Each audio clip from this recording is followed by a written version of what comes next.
My name is Gwen Flores, and I'm 31 years old. People say I have a calm voice and soft hands, perfect for pastry work. Maybe that's true. I run a small bakery on the corner of Lennon and 3rd, where the morning rush smells like almond croissants and burnt espresso. People don't come here for fancy decor. They come because I remember that Mrs. Patel wants her latte extra hot and that Mr. Corgan pretends he doesn't like eclairs but buys 2 every Friday. It's funny. At work, everyone calls me dependable. At home, I'm invisible. My older sister Sabrina is the golden one. Big laugh, big circle of friends, and now, big life. Married, with newborn twins, everyone calls our miracle babies. Mom says it like she donated the genes herself. Dad beams like he personally invented reproduction.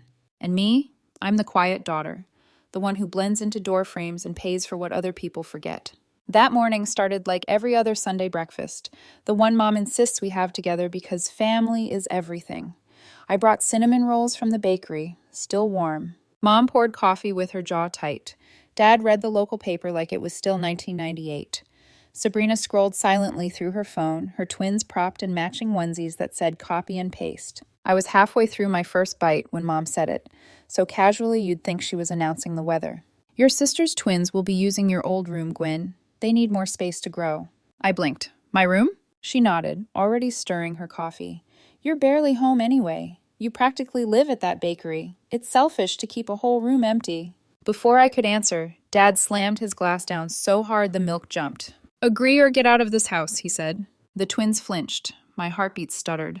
I waited for someone, anyone, to say it was a joke. Sabrina didn't even look up. I swallowed the words that rose in my throat.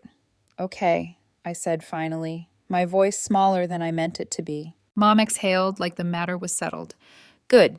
We'll move your boxes to the garage. They'll only mold if you insist on keeping them there. I nodded again, because that's what I do. Nod, agree, make it easy. But inside, something cracked. Not loudly, not yet. Just a hairline fracture. I drove back to my bakery in silence, my reflection ghosting in the car window. My shop lights blinked in the distance like a promise I hadn't learned to believe in. I unlocked the door, set down my keys, and stood there, watching sunlight creep across the tiles. I thought of how many times I'd said okay in my life. When Sabrina needed $120 for textbooks. Okay. When she wanted $350 for a parking ticket. Okay. When she called crying from a mall parking lot because her card declined and she needed a blazer for an interview. Okay. Mom always said I was good with money, which was just code for you never say no. At some point, I stopped counting the favors. I just counted the receipts. My phone buzzed. Sabrina, can you send $300 for the twins' car seats? Sale ends today. I stared at the message until the screen dimmed. Then I set the phone face down on the counter and whispered to the empty bakery. No, I can't. The words felt foreign, heavy, beautiful. Then, like clockwork, more notifications lit up. Mom, start moving your things. We'll rent a storage unit if you insist, but you'll cover it. Dad, be mature, don't cause drama. I stared at those texts until my eyes blurred. It's settled, they said, like I was a line item in their weekend agenda. Outside, the morning rush began. Car doors slamming, people laughing, the smell of fresh bread filling the air. Inside, I felt the fracture widen. Not a break, not yet, but a turn. I reached for my apron, tied it around my waist, and whispered to no one, I'm done being the background. For the first time, I didn't know what that meant, only that something inside me had finally stopped nodding. By Monday morning, the bakery smelled like sugar and defiance. I piped buttercream roses onto cupcakes while my mind replayed Dad's words like a broken record. Agree or get out. At first, I tried to drown it out with noise. The espresso hiss, the bell over the door, small talk with customers. But every word from that breakfast kept bleeding through the frosting. For years, I told myself I didn't mind helping. That being useful was the same thing as being loved. I'd even believed it when people said, Gwen, you're the glue that holds your family together. Glue, I've learned, dries. It cracks. That afternoon, after closing, I opened my laptop at the counter and pulled up my family expenses spreadsheet, a secret I'd been keeping even from myself. I started scrolling. Loans to Sabrina. Textbooks, $120. Traffic ticket, $350. Interview blazer, $49.989. Cribs, $800. Humidifiers, stroller, baby monitor, registry gifts. Total, $18,542.19. Repairs for mom and dad. Plumbing, roof patch, nursery renovations. Hours logged, 212. The number glowed on my screen like a warning sign. I wasn't rich, I just knew how to stretch exhaustion into currency. The next Sunday, I showed up for family lunch out of habit more than choice. The twins were asleep in matching bassinets. The air smelled like rosemary chicken and baby shampoo. I placed a tart on the counter, a peace offering, or maybe a shield. Dad didn't waste time. "We found a contractor for the nursery remodel," he said. "You'll write the check." I blinked. "The check?" Mom's tone sharpened like a blade. "It's temporary, Gwyn. 42,000. We'll pay you back when the market stabilizes." 42,000? My laugh came out cracked. "I can't do that." Dad's eyes narrowed. "Can't or won't." I set my fork down, heartbeat thudding in my throat. I can't write that check. I can't keep paying daycare deposits, and I can't keep pretending this is normal." The table went still. Even the twins' tiny snores sounded loud. Mom's face tightened. "Don't be childish. We all sacrifice for family." I felt something in me, steady, quiet, but final, click into place. "I've sacrificed," I said, voice calm but shaking with years of held breath. $18,542, 212 hours of labor, cakes, deliveries, bills, and when I asked for one thing, keep my room, you said agree or get out. Dad leaned back, a sneer forming. "You keeping score now?" "I started keeping score because you already were." Sabrina rolled her eyes. "This is about a room. Seriously? The babies need space. You don't even use it." "This isn't about revenge," I said softly. "It's about boundaries. It's about realizing I've been holding up a house that collapses the second I stop paying for it." Dad's hand slammed against the table again. "Then get out." I stood. "Okay." Mom's voice cracked for the first time. "Gwyn, sit down. Don't make this dramatic." "I'm not." I grabbed my coat. "I'll be back tonight for my things. The rest, you can keep." Sabrina gave a brittle laugh. "You're overreacting." "Maybe," I said, "but at least it's my reaction." Dad's voice followed me to the doorway. "If you leave like this, don't come back." I turned. "You've said that before, Dad. The difference is, I finally believe you mean it." I didn't slam the door. I just let it close, soft and final, behind me. By nightfall, I was back at the bakery, cleaning the espresso machine like it had offended me. The sound of the steam wand filled the silence. My phone buzzed nonstop. Mom, Dad, Sabrina. I didn't read the texts. I just opened my laptop again, the same spreadsheet glowing faintly in the dark.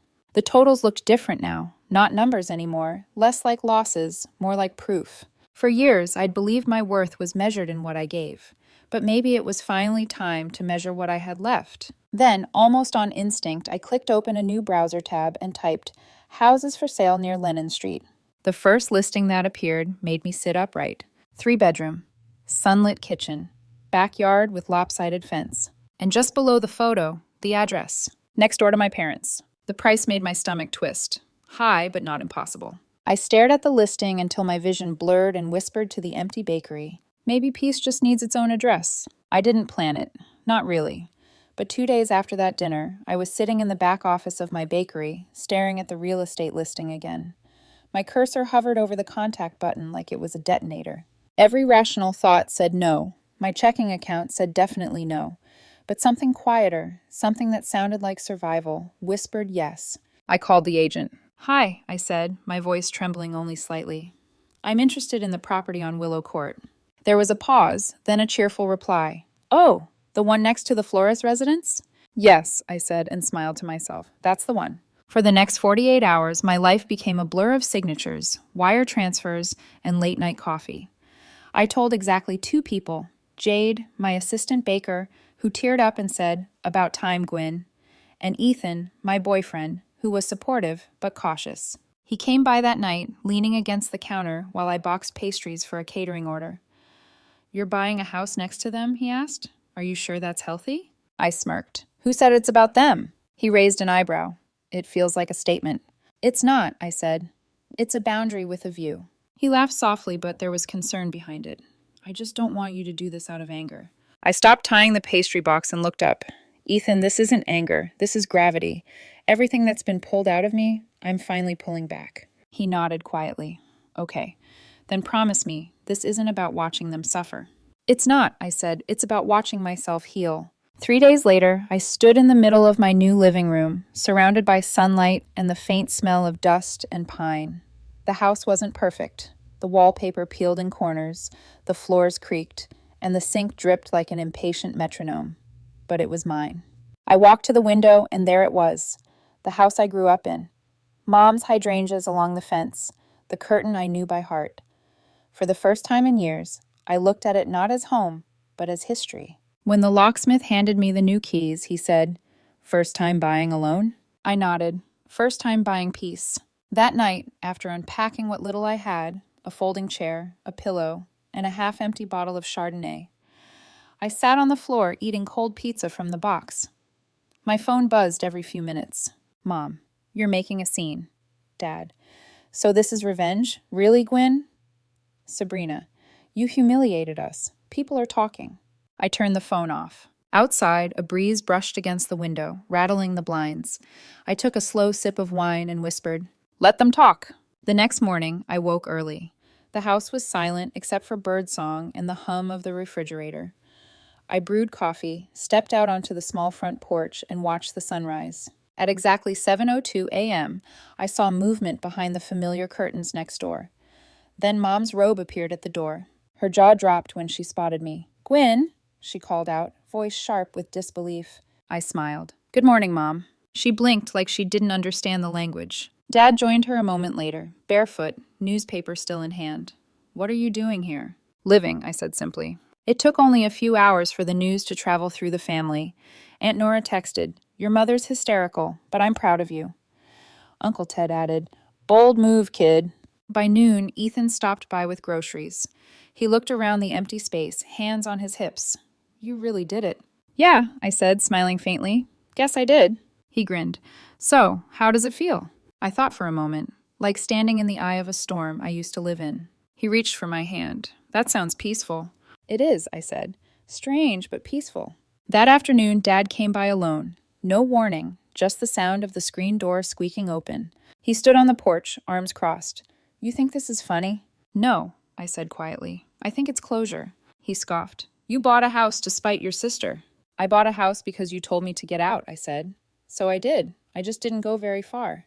His mouth opened, but no words came. For once, the silence between us wasn't fear. It was balance. That night, as the porch light flickered on, I sat outside with my coffee and watched the glow from my parents' living room window.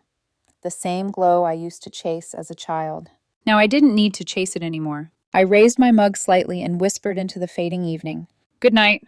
The following week felt like living inside a silent war.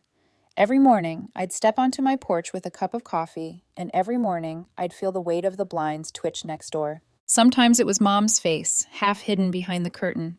Sometimes it was Dad pacing, pretending not to look.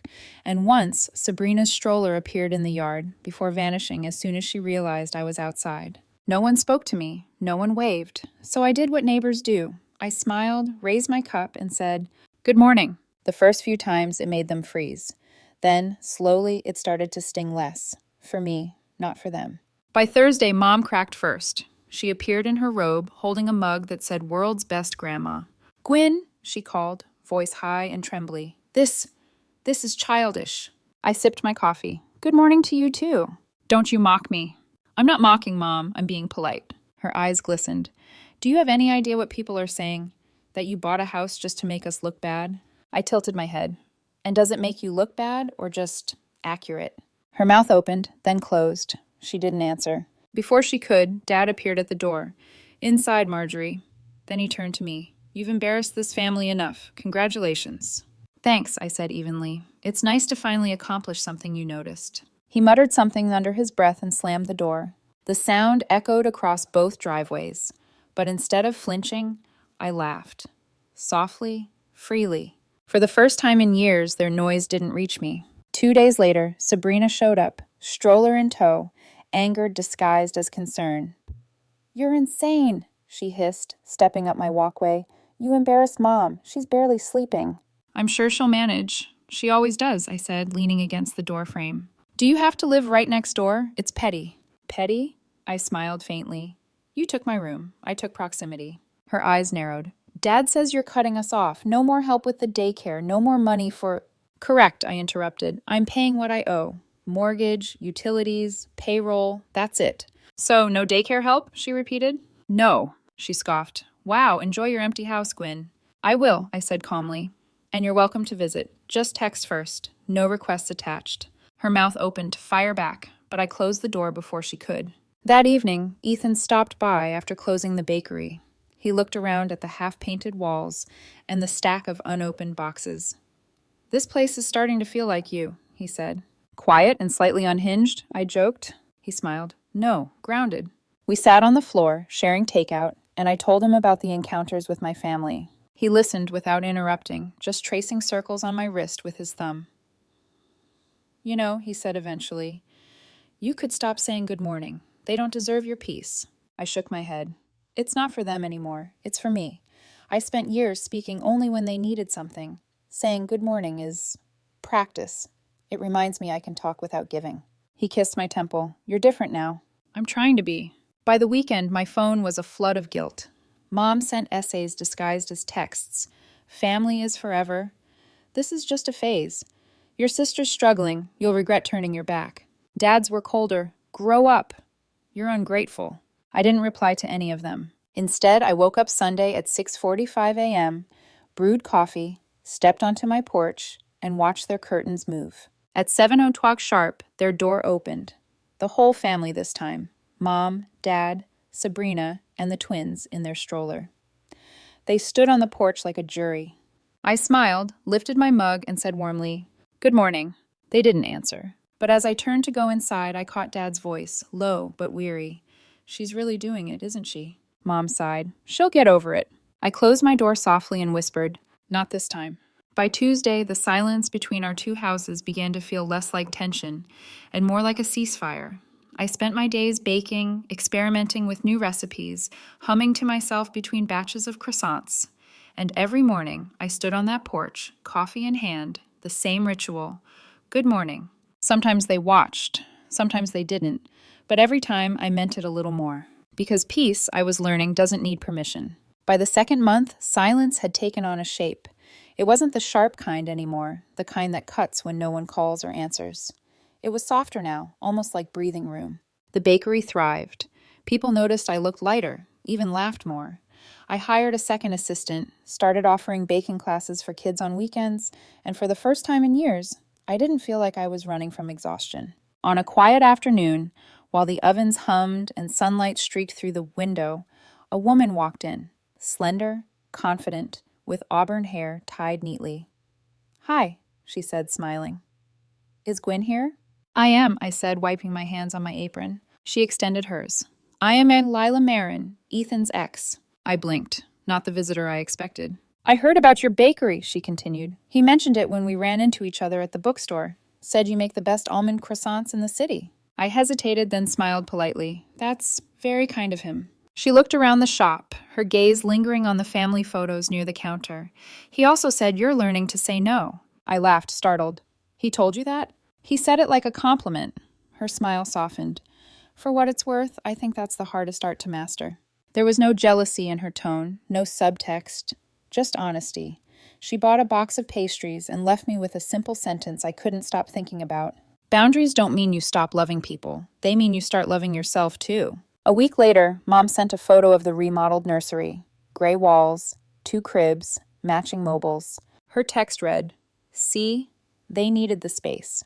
Aren't you glad they have what they need? I typed, I'm glad you do, and hit send. Nothing more, nothing less. For once, I didn't feel the need to explain. That weekend, I woke early as usual, brewed coffee, and stepped outside. The street was quiet except for birdsong and the faint squeak of a stroller wheel. Sabrina stood near the fence, phone in hand, pretending to scroll. When she saw me, she gave a hesitant wave. I raised my mug. Good morning. She took a breath. You really not mad anymore? I was, I said honestly, for a long time, but now I'm just done. She kicked at a crack in the sidewalk. It was never personal. It was always personal, I said softly. You just didn't have to feel it. She nodded slowly. I'm figuring stuff out. Me too. There was no big apology, no dramatic hug, just a silence that felt almost human again. Later that day, Ethan came by to help me fix a loose shelf. We worked quietly, side by side, until he looked up at me and smiled. "You seem peaceful," he said. "I think I am," I replied. "Peaceful doesn't mean everything's perfect. It just means I'm not living for their approval anymore." He kissed my forehead. That's the woman I fell for. I smiled, and this time I'm not apologizing for being her. That night, I sat on my porch as the sun dipped behind the rooftops. The lights in my parents' house glowed through the curtains, soft and distant. I lifted my mug one last time and whispered, "Good morning, good night, and everything in between." Then I leaned back, listening to the crickets, feeling something I hadn't felt in years, ease. Not revenge, not triumph, just freedom. And for once, that was enough.